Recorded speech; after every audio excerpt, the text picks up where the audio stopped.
Yo, welcome back to a brand new Craftopia guide. In today's guide, we are going to talk about farming poisonous mushrooms. As always, if this guide does help you, please do drop a like and subscribe. Comment down below with any help that you may need.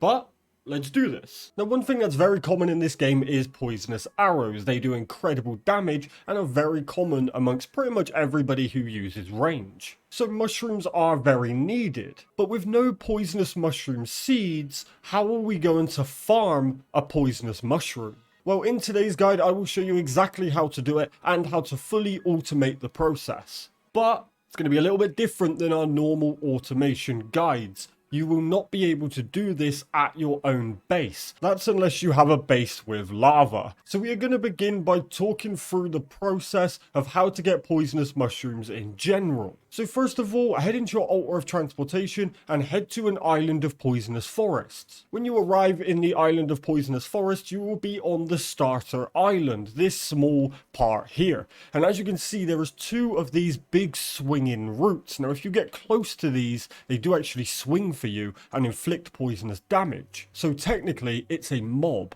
But what this also allows us to do is catch them. If we would just farm the poisonous mushrooms, you would come along, you would hit them, and as you can see, it drops the mushrooms as well as the needles. Now, you don't have to use an axe for this, you can use a weapon. So just from those there, we got some poisonous mushrooms and some poisonous needles. So that is how you would get yourself some poisonous mushrooms. However, we don't want to come and do this all the time, we want to farm them.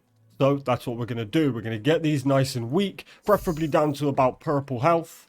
That's why I used my axe. So as you can see, this one is down to purple health. So I'm going to equip a prism and I'm going to catch it. Nice and simple. And there we go. So I now have a level 96 moving root. Now these are all over the poisonous forest. So if you need to go in and capture more, absolutely. But you just need 2. Okay, so here's a second one. I'm going to catch him.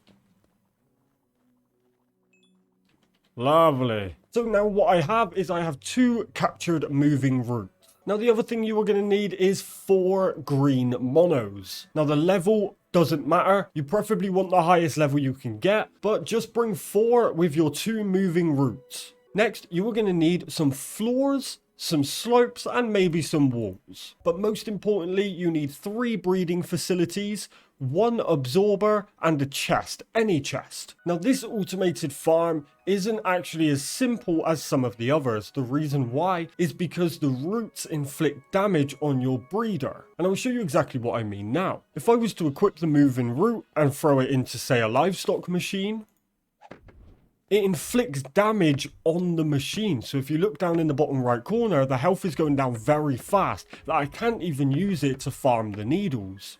Wasted. And the same goes for the breeder. If I put one on either side, the damage it's inflicting, the machine is just dying too fast to actually gain anything from this. So we got to do a little trick. So now what we're going to do is we're going to head into our altar of transportation and we are going to find any island with a trial on it, preferably the ball kicking trial. Now I do already have this set up, but we're going to do it completely from fresh. But as you can see, once I've found an island, I've put a respawn pad there and I've renamed that island to the poisonous mushroom farm. So whenever I need poisonous mushrooms, I go there and I'll instantly be where I need to be. But for the sake of this, we're going to go through it together. So we're just going to pick any island. I'm just going to choose this island of Valley here and I'm going to travel there. Now, as you can see, I have never done this island. I haven't cleared it. So I'm actually not going to use this island because it's going to take a lot longer to find a trial. Instead, what I'm going to do is I'm just going to go to another world that I have done. Let's take this one, for example.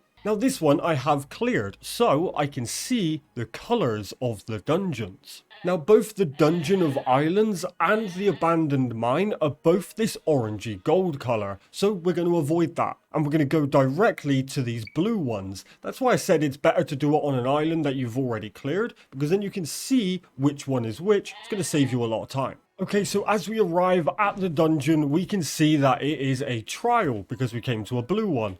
Going to run up to it, and it's a ball kicking trial. Perfect. So we're going to run through, ignore all of this. And we're going to look down to the lava. Perfect. Now here you want to be very, very careful. Purely because if you fall in the lava, it's a one-hit kill. And that will take a lot of your money. Okay, so once you get all the way up to the edge, just build some ramps down because you want to get as close to the bottom as you can so we can put a floor just above the lava. Okay, so there we go. We are as far down as we need to be. So let's equip our floors and let's start layering it so we've got a nice safe part to walk across. Okay, so here we go. We have this part of the floor mapped out. It's 3 squares long. Perfect. Okay, so what I'm going to do here is I'm going to take away this square here. I'm now going to equip one of our breeding facilities and I'm going to place it over the hole. Just like so. Now remember, don't fall in as it will hurt a lot. It will one-hit you. So come to a certain angles, try not to back up into the lava there. And let's place one down like so.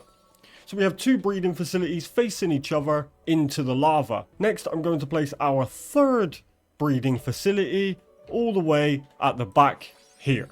So what we have here is the triple setup with the breeding facility, 2 facing in the pit, 1 facing out. And I'm going to remove the floor underneath. So we now have this big section here for something to die. So next I'm going to go ahead and equip one of our green monos. And I'm going to place it on here and on here. And I'm going to do the same the opposite side. So it's a double mono killer. So they will fall into the pit. Now watch the damage that this will inflict. And it goes boom, dead instantly. That's why this place is great. So next we equip our 2 moving roots. And we're going to place them on here. Now it is going to inflict the damage like we've seen, but that's okay because the monos are actually healing. So if you keep an eye on the life in the bottom right corner, it stays up towards the 300 to 500 mark. So it will die, full heal everything. Fall in, 1 hit. So next what we're going to do is we are going to equip a slope. And I'm going to place this slope in this pit. So it kind of gives a ramp outwards. Next I'm going to equip a chest, place it along here with an absorber. Just like so. And there we go, we now have a fully automated mushroom farm. So if I take a look inside the chest, we are already getting a whole bunch of mushrooms, some toxic mushrooms, some poisonous needles, and that will just continuously farm in. Is this one going to go in? Okay, we got one randomly stuck there, but that's okay. Oh, there we go.